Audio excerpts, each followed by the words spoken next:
Hello student, Ashwamedh coaching class once again welcome you all, and today we are going to discuss about the determinant method, that is a Cramer rule method. What is in by determinant, that we will discuss.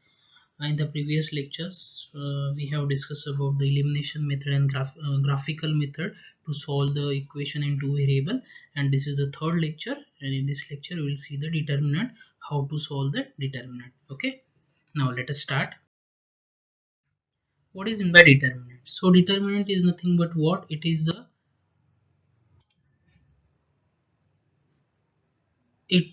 written in what? Two vertical bars, AB and CD. It is a determinant. Okay, see, ABCD is called as what? Determinant. And now AB comma CD are what? Are rows. These are the rows. Okay, and these actually horizontal rows, and vertical what? Vertical columns. These are horizontal ABCD, and what? Vertical AC, and vertical AC and BD are the columns. So these are the columns. Okay, now what is the degree of this determinant? Because how many number of elements in each row and each column? There are two elements in each row and column, and therefore the degree of this determinant is what? 2. If there are three elements in each row and each column, therefore degree of determinant is 3. Okay, that we will see in the next standard. बघा दोन element आहेत प्रत्येक row आणि प्रत्येक column मध्ये. बघा पहिला row आहे तुमचा AB, त्याच्यामध्ये दोन एलिमेंट आहेत, बरोबर ना? पहिला रो आहे त्याच्यामध्ये दोन एलिमेंट, दुसरा रो आहे त्याच्यामध्ये पण हे बघा ABCD, ACBD, two elements are there. Therefore in each column and two element in each row, therefore degree of this determinant is 2, and determinant represent a number which is AD minus BC. How to find the value of this determinant? Okay, cross multiplication करायचं आपल्याला. AD minus B C, ए आणि D चा product करायचा A D, minus बी आणि C चा product करायचा A D minus B C is the value of this determinant. C, A D minus B C is the value of this determinant, whatever the values of A B and C D. Determinant are usually represented by capital letter A, B, C, D, etc. Okay. Next is see some examples. Find the value of determinant. First is A5379. Yes, this is 5 into 9 and 3 into 7. What is 5 into 9? 45. And what is 3 into 7? 21. 45 minus 21 is 24. This is the value of this determinant. It is very simple. आता second बघा, -8 - 3 2 4. -8 into 4 केलं आपण इथे बघा, आणि -3 into 2 केलं, बरोबर? म्हणजेच -8 into 4 किती झाले? -32, आणि -3 into 2 किती झाले? -6. आता हा मायनस आणि हा मायनस प्लस होऊन जाईल, म्हणून -32 as it is. Okay, and minus in minus plus 6 is there. Okay, -32 plus 6 is nothing but -26. Next C आहे बघा 2√3, 9 2 3√3. आता या दोघांचा प्रॉडक्ट आणि या दोघांचा प्रॉडक्ट, बरोबर आहे? आता 2 into √3 into 3 into √3 या दोघांचा प्रॉडक्ट केला, -2 into 9. 2 into 9 म्हणजे किती झाले? 18, बरोबर आहे? आणि यांचा पण प्रॉडक्ट काय होईल? 18च होईल. बघा √3 into √3, 2 into 3 किती झाले? हे 2 आणि हा 3 किती झाले? 6, बरोबर आहे ना? दिस इज नथिंग बट 6. ओके, आणि इंटू काय? √3 into √3 किती झाले? 3. मग 6 into 3 किती आले? 18. 18 minus 18 is 0. Okay. Determinant method or Cramer rule method. Using determinant, simultaneous equation can be solved easily and in a less space. This method is known as a determinant method. Okay, and now this method was first given by Swiss mathematician Gabriel Cramer, so it is called also known as a Cramer method, Cramer rule method. Okay, now consider two equation in linear in two variable, linear equation in two variable, a1x plus b1y equal to c1 and a2x plus b2y equal to c2. मग काय करायचं? दोघांना solve करायचं. जसं आपण elimination मेथडने दोन equation solve करायचो, एकतर y एलिमिनेट करायचं किंवा x एलिमिनेट करायचं. मग दोघांना सॉल्व केल्यानंतर आधी आपण y एलिमिनेट केला. मी डायरेक्टली इन डिटेल इथे एक्सप्लेन करत नाहीये, so will just take in short. Okay, so x मिळाला बघा c1 b2 minus c2 b1, upon a1 b2 minus a2 b1. Okay, y मिळाला सेम. इलिमिनेशन मेथडने सॉल्व्ह करायचे. You know the method how to solve that. Okay, हे solve केल्यानंतर x आणि y हे मिळाले आपल्याला. आणि ह्या व्हॅल्यूज म्हणजे काय बघा, हे एवढं सोपं नाही हे लक्षात ठेवणं, पण सोप्या पद्धतीने आपण कशा लक्षात ठेवायचे ते बघणार आहे. ओके, बघा, the values x and y in above equation are written using determinant as follows. मग त्या डिटर्मिनंट मध्ये कशा लिहायच्या बघा, c1 b2 minus c2 b1 कसा लिहायचा बघा. पहिला कॉलम c1 b c2 आणि b1 b2, म्हणजे बघा या दोघांचा जर प्रॉडक्ट तुम्ही केला तर काय मिळेल बघा. या दोघांचा जर प्रॉडक्ट केला तर c1 इंटू b2 हे मिळालं बघा, c1 इंटू b2. आणि या दोघांचा जर प्रॉडक्ट केला तर c2 इंटू b1 हे मिळालं बघा. येते लक्षात. सेम इथे बघा, a1 इंटू b2 हा minus b1 into a2 into b1 येते लक्षात. म्हणजे याच्याऐवजी तुम्ही हा डिटर्मिनंट लिहू शकतात किंवा याच्याऐवजी हा डिटर्मिनंट लिहू शकतात. सेम y साठी बघा, a1 c1 a2 c2 या दोघांचा जर प्रॉडक्ट केला तर तुम्हाला a1 c2 मिळेल हे, आणि या दोघांचा जर प्रॉडक्ट केला तर a2 c1 मिळेल हे. येते लक्षात. आणि सेम इथे बघा, a1 b2 आणि b1 a2 a1 b2 आणि a2 b1 मिळालं सेम. म्हणजे यांना लक्षात ठेवणं इझी नाहीये, पण ह्या डिटर्मिनंट फॉर्म मध्ये लक्षात ठेवणं इझी आहे, बरोबर ना. ओके, तर try to remember, let's denote. या दोघांना आता लक्षात कसं ठेवायचं बघा. डी म्हणजे काय तुमचा a1 b1 a2 b2, dx म्हणजे काय c1 b1 c2 b2, आणि dy म्हणजे a1 a2 c1 c2 हे लक्षात ठेवायचे, बरोबर आहे. हा जो dx दिसतोय ना तुम्हाला, हा बघा d जो दिसतोय ना a1 b1 a2 b2, same दोघांच्या डिनॉमिनेटर मध्ये बघा, इथे पण आहे इथे पण आहे. आणि हा जो dx आहे, हा पूर्ण dx हा कुठे, हा बघा एक्सच्या न्यूमरेटर मध्ये हा dx हा determinant c1 b1 c2 b2. आणि dy जो आहे ना हा तुमचा हा पूर्ण इथे बघा a1 c1 आणि a2 c2 येते लक्षात. Okay, it is very simple. हा इथे येईल तुमचा, येत आहे ना लक्षात. ओके, आणि x म्हणजे काय बघा, x is nothing but what dx upon d. हा dx आहे बघा, हा बघा हा dx तुमचा, हा dx आणि हा तुमचा dy, हा बघा येत आहे ना लक्षात. ओके, dx म्हणजे dx इंटू dy, म्हणजे dy इंटू d. ओके, आता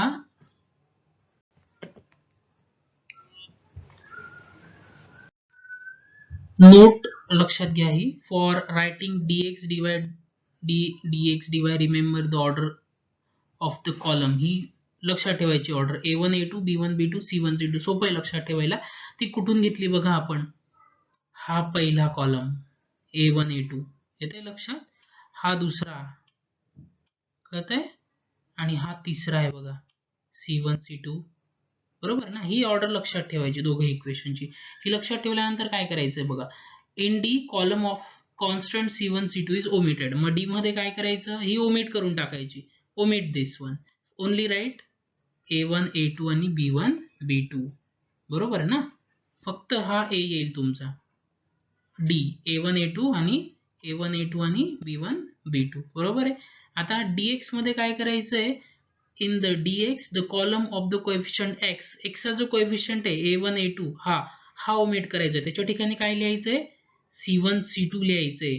म्हणजे तुमचा काय येईल c1 c2 b1 b2 हा येईल. ओके, आणि dy मध्ये काय लिहायचंय b1 b2 हा ओमिट करायचा आहे, आणि त्याच्या ठिकाणी काय रिप्लेस करायचंय c1 c2 रिप्लेस करायचं. सोपं हे लक्षात ठेवायला, एवढं विशेष नाहीये. Okay, determinant method Cramer rule steps बघा. पहिले काय करायचंय, इक्वेशन लिहून घ्यायचे या फॉर्म मध्ये, नंतर d dx dy फाइंड करायचे, आणि नंतर काय करायचंय तुम्हाला x फाइंड करायचं dx अपॉन d, आणि y फाइंड करायचं dy अपॉन d. येतंय लक्षात, हे सोपं आहे. तर तुम्हाला काय करायचंय, d dx आणि dy प्रॉपर फाइंड करायचे. This is very simple method. Okay, solve the following simultaneous equation using Cramer's rule. हे दोघं इक्वेशन आपल्याला सॉल्व करायचे आहेत क्रॅमर्स रूलचा यूज करून. मग सगळ्यात आधी काय करायचं, इक्वेशन 1 आणि इक्वेशन 2 म्हणून घ्यायचं. बघा लिनियर फॉर्म मध्ये लिहिले आपण, स्टँडर्ड फॉर्म मध्ये इक्वेशन 1 आणि equation number 2. 5x + 3y = -11, 2x + 4y = -10. आता काय करायचंय, डी फाइंड करायचं. डी सांगितलं बघा मी, काय घ्यायचं 5 3 2 4 बरोबर ना. हा बघा हा घ्यायचा आहे, हा 5 2 आणि 3 4 कोएफिशियंटचे व्हेरिएबलचे कोएफिशियंट ते बरोबर आहे. हा तुमचा D. Cross multiplication 5 into 4 3 into 2 5 into 4 म्हणजे 20 ओके आणि 3 इंटू 2 म्हणजे 6 20 मायनस 6 म्हणजे किती आले 14 आले. येते लक्षात. ओके आता dx फाइंड करायचं. dx ला काय करायचंय आपल्याला, dx फाइंड करताना बघा काय करायचंय. आता हा जो आहे x चा कोएफिशियंट रिमूव्ह करून त्याच्या ठिकाणी c1 c2 लिहायचे. हा पहिला -11 -10 बरोबर आहे आणि हा -3 -4 ॲज इट इज हा लिहिला -3 -4 यांचं क्रॉस मल्टिप्लिकेशन करायचं. -11 इंटू 4 आणि 3 इंटू -10 म्हणजे काय आलं, -11 इंटू 4 म्हणजे -44 आणि -30.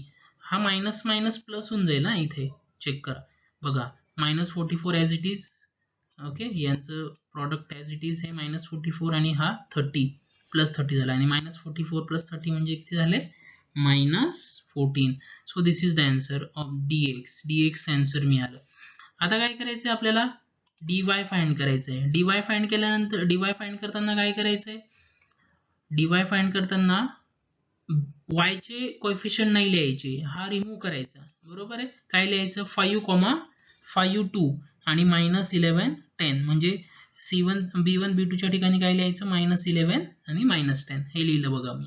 येते लक्षात. ओके मग 5 इंटू -10 आणि 2 into -11 -15 to minus of -22 and this is the 28. This is the answer. Okay कळत आहे ना. मग x काय असेल dx upon d. x is your dx upon d and therefore dx value of dx is -14. ही इथे बघा okay value of dx is -14 आणि d ची व्हॅल्यू आहे बघा इथे 14 -14 upon 14 म्हणजे -1 आणि y आहे dy upon d -28 upon 14 -28 upon 14 म्हणजे -2 and therefore solution is -1, 2 x ची व्हॅल्यू आली -1 -2. तुम्ही चेक करू शकता दोघे इक्वेशन सॅटिस्फाय होत आहेत का नाही. कळत आहे. I think you understand this. Okay next आहे बघा to solve the simultaneous equation by the determinant method fill in the blank. Okay y plus 2x minus 19 equal to 0, 2x minus 3y plus 3 equal to 0. Write the given equation in the form of ax plus by equal to c. He activity आहे, blank spaces आपल्याला भरायचे आहेत. हा -19 इकडे आणला plus झाला आणि हा 3 इकडे आणला मायनस झाला बरोबर आहे. हे स्टँडर्ड फॉर्म मध्ये झाले. मग बघा हा पहिला 2 2 इथे काय येईल मग 2 येईल इथे बरोबर ना. हा एलिमेंट येईल इथे 2. इथे काय येईल इथे 1 येईल 2, 3 ॲज इट इज. ओके आता या दोघांचा प्रॉडक्ट होईल आणि या दोघांचा प्रॉडक्ट होईल 2 इंटू -3 म्हणजे इथे काय यायला पाहिजे 2 यायला पाहिजे बरोबर आणि 2 इंटू 1 म्हणजे इथे पण काय यायला पाहिजे 1 यायला पाहिजे. मग 2 इंटू -3 या दोघांचा प्रॉडक्ट इथे येईल काय येईल -6 आणि 2 इंटू 1 काय येईल 2 येईल बरोबर आहे. मग -6 -2 -6 -2 म्हणजे किती झाले 8. येते लक्षात. आता dx फाइंड करूया. 19 बरोबर इथे काय येईल इथे तुमचा 1 येईल बघा हा 1 हे नाही लिहित ना आपण dx मध्ये, हे नाही लिहित आपण, हे लिहितो 1 आणि -3 आहे आणि 19 आणि हा -3 इथे येईल बरोबर ना -3. आता या दोघांचा प्रॉडक्ट आणि ह्या दोघांचा प्रॉडक्ट बरोबर आहे 9 इंटू -3 आणि 3 इंटू 1 म्हणजेच किती येईल -57 इंटू -3 मायनस प्लस झालं आणि आन्सर तुमचा आलं -54. येते लक्षात. Okay it is very simple. Next dy बघा 2 -3 दोघांचा प्रॉडक्ट येईल या दोघांचा प्रॉडक्ट 2 इंटू -3 आणि नंतर या दोघांचा प्रॉडक्ट 2 इंटू 19. 2 इंटू -3 म्हणजे -6, 2 इंटू 19 म्हणजे 38, -6 -38 म्हणजे -44. Okay and therefore by Cramer's rule what I get dx is equal to x is equal to dx upon d. dx म्हणजे -54, डी म्हणजे -8 मिळाला होता 6.75 आणि y आहे तुमचा dy मिळाला -44 तो टाकला आणि डी तर आहे ऑलरेडी -8 आणि त्याची व्हॅल्यू आली तुमची 5.5 and therefore this is the solution of the given equation. येते लक्षात? This is very simple. Now let us start practice set 1.3. Find the value of this following determinants. दोन determinants दिलेले आहेत त्यांच्या values one by one find करूया आपण. So the first is -1, -1 7 आणि 7 2. मग काय येईल? Solution is see this -1 into 4 and 7 into 2. -1 into 4 म्हणजे -4, -7 into 2 म्हणजे -14 आणि the answer is -18. येते लक्षात? ओके नेक्स्ट आहे बघा 5 3 -7 0 डिटर्मिनंट घेतला 5 into 0 आणि 3 into -7. 5 into 0 म्हणजे 0 च येईल ऑब्विसली आणि 3 into 7 म्हणजे -21 मायनस बिकम प्लस. इथे लक्षात? It is very simple. Third example is 7/3 5/3 3/2 1/2. आता काय येईल इथे बघा सोल्युशन मध्ये या दोघांचं प्रॉडक्ट होईल आणि या दोघांचं प्रॉडक्ट होईल बरोबर आहे. मग 7/3 into 1/2 आणि 5/3 into 3/2. 7 आता बघा रॅशनल नंबर मध्ये प्रॉडक्ट करताना न्यूमरेटरचं प्रॉडक्ट न्यूमरेटर मध्ये डिनॉमिनेटरचं डिनॉमिनेटर मध्ये 7 into 1 होईल मग 7 3 into 2 म्हणजे 6 5 into 3 म्हणजे 15 2 into 3 म्हणजे 6 आणि बेस सेम आहे न्यूमरेटर डिनॉमिनेटर सेम आहे म्हणजे एलसीएम सेम आहे न्यूमरेटरचं सबट्रॅक्शन 7 - 15 म्हणजे -8/6 म्हणजेच किती -4/3. येते लक्षात? It is very simple. फक्त प्रॉपर तुम्ही प्रॉडक्ट करायचा आधी कुठला प्रॉडक्ट करायचा यांचा करायचा आहे मायनस यांचा करायचा आहे. Okay practice set 1.3. let us solve this example. 3x minus 4y equal to 10 and 4x plus 3y equal to 5. Solution. First our aim is to solve this equation, so therefore first consider these two equations. दोन equation linear form मध्ये लिहून घेतले equation 1 आणि 2. तर D साठी काय करायचंय बघा व्हेरिएबलचे कोएफिशिएंट लिहायचे 3 4 4 3 पहिला रो पहिला कॉलम दुसरा कॉलम दोघांचं क्रॉस मल्टिप्लिकेशन केलं 3 into 3 आणि -4 into 4 म्हणजे 9 -16 म्हणजे 9 + 16 म्हणजे 25. dx आला बघा तुमचा 10 into 3 मायनस आता बघा काय केलं a1 a2 च्या ठिकाणी फक्त काय केलं मी c1 c2 रिप्लेस केला 10 5 b1 b2 as it is ठेवले 4 - 4 3 ओके हा रिप्लेस केलाय आपण 10 5 ओके दोघांचं प्रॉडक्ट 10 into 3 -4 into 5 30 - -20 30 + 20 म्हणजे 50. ओके dy आहे बघा a1 a2 as it is ठेवलाय आता 3 4 फक्त b1 b2 रिप्लेस केलाय कशाने c1 c2 ने 10 आणि 5 ने परत याच्याने रिप्लेस केला बघा आपण हा 10 5 दोघांचं क्रॉस मल्टिप्लिकेशन केलं 3, 5 -10, 4 15 - 40 म्हणजे -25 मिळालं. येते लक्षात? ओके आता बघा क्रॅमर्स रूलने x काय मिळालं बघा x is dx upon d dx म्हणजे 50 आहे d म्हणजे 25 - 2 आणि y काय मिळाला -25/25 and therefore the solution of the given simultaneous equation is 2, -1.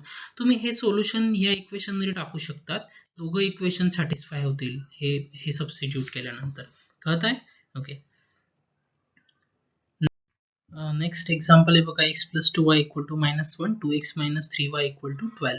Okay आता बघा इक्वेशन लिहून स्टँडर्ड फॉर्म मध्ये आहेत ऑलरेडी. पहिला डी आहे तुमचा बरोबर आहे क्रॉस मल्टिप्लिकेशन करायचं आहे माहिती आता डी कसा घ्यायचा आहे डिटेलमध्ये मी एक्सप्लेन करत नाही 1 into -3 2 into 2 1 into -3 is -3 2 into 2 is 4 -3 - 4 is -7 बरोबर आहे. dx आहे बघा -1 into -3 आणि हा फक्त काय केला आपण हा रिप्लेस केलाय c1 c2 a1 a2 च्या ठिकाणी आणि 2 - 3 ॲज इट इज राहिलेला आहे या दोघांचं क्रॉस मल्टिप्लिकेशन दोघांचं क्रॉस मल्टिप्लिकेशन -1 into -3 म्हणजे +3 आणि हा 24 ॲज इट इज 3 - 24 म्हणजे 21. येते लक्षात -21. आता काय करतोय आपण dy फाइंड करतोय. हा 1 2 ॲज इट इज ठेवला. b1 b2 च्या ठिकाणी काय रिप्लेस केलं मी c1 c2 -112 बरोबर आहे. दोघांचं प्रॉडक्ट, यांचं दोघांचं प्रॉडक्ट, त्यांची सबस्ट्रॅक्शन 1 × 12 म्हणजे 12 आला आणि -1 × 2 म्हणजे काय आला -2 आला. 12 मायनस मायनस प्लस झाला आणि याचा आन्सर काय आलं 14. इथे लक्षात सगळे आन्सर्स मिळालेत आता.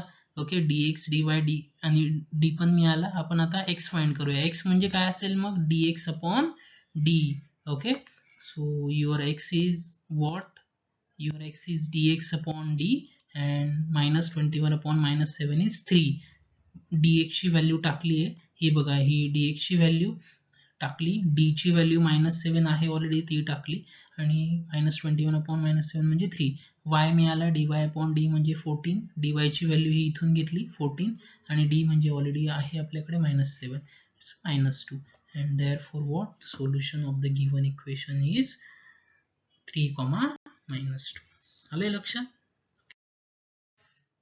नेक्स्ट आहे बघा 4m + 6n = 54, 3m + 2n = 28.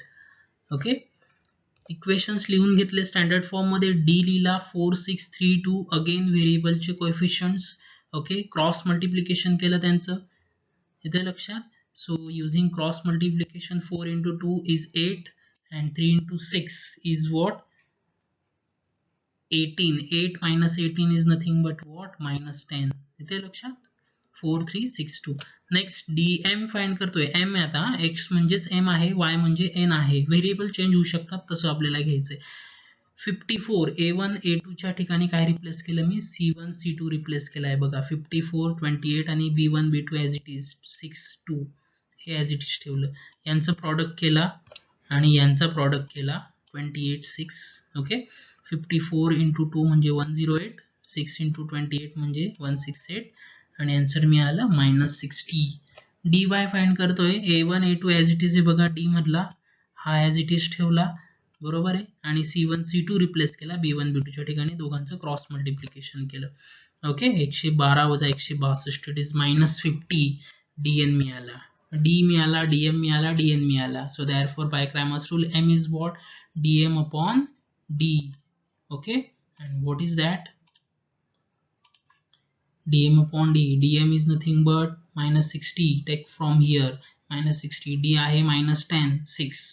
Okay आणि n काय मिळाला dn upon d -50 upon -10 म्हणजे 5. इथे लक्षात. Okay this is very simple method and the solution is 6,5. Finally try these examples. These are very simple examples. Once again they are already in the standard form. You have to just find out d, dx and dy and find the solution. okay आणि हा problem पण simple आहे 6 नंबरचा. फक्त fill in the blank, determinant solve करायचं आहे तुम्हाला आणि ब्लँक स्पेसेस भरायचे आहेत activity. okay so thank you. Today we have completed the determinant method, graphical determinant method, Cramer's rule method, how to solve the simultaneous equation with the help of determinant method. आणि याच्यामध्ये determinant कसे solve करायचे, कशा प्रकारे d dx dy घ्यायचे आणि equation solve करायचे. बघा हे इक्वेशन तुम्ही एखादी एक्झाम्पल घ्या, कुठल्याही मेथडने सॉल्व करा. एक तर डिटर्मिनंट मेथड घ्या, ग्राफिकल घ्या किंवा इलिमिनेशन घ्या, आन्सर तुमचं सेम येणार आहे. ओके फक्त मेथड्स वेगवेगळ्या आहेत. फॉर एक्झाम्पल तुम्हाला इथून तर मुंबईला जायचंय, मार्ग वेगवेगळे असतील, routes are different but destinations are same. इथे लक्षात. ओके त्या प्रकारे मग आपल्याला आन्सर्स सेम येणार आहेत, फक्त काय असतील तुमच्या मेथड्स डिफरंट असतील. Okay so in this way we have completed all 3 methods for the solution of simultaneous linear differential equation in 2 variable. Now in the next lecture we will see some equations are not linear. okay and how to solve them. काही equations linear नसतात, ते कसे linear नसतात आता linear बघितले आपण, linear नसणारे पण बघितले आपण.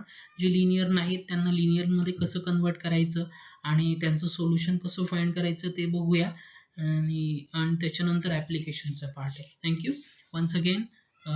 Thank you for responding me. Okay आणि तुम्हाला जर हा व्हिडिओ आवडला असेल, बरेच लोक बघतायत, आवडतायत त्यांना व्हिडिओज. ओके लेक्चर्स आवडताय, समजताय, तर तुम्ही लाईक करा आणि सबस्क्राईब पण करा. थँक्यू.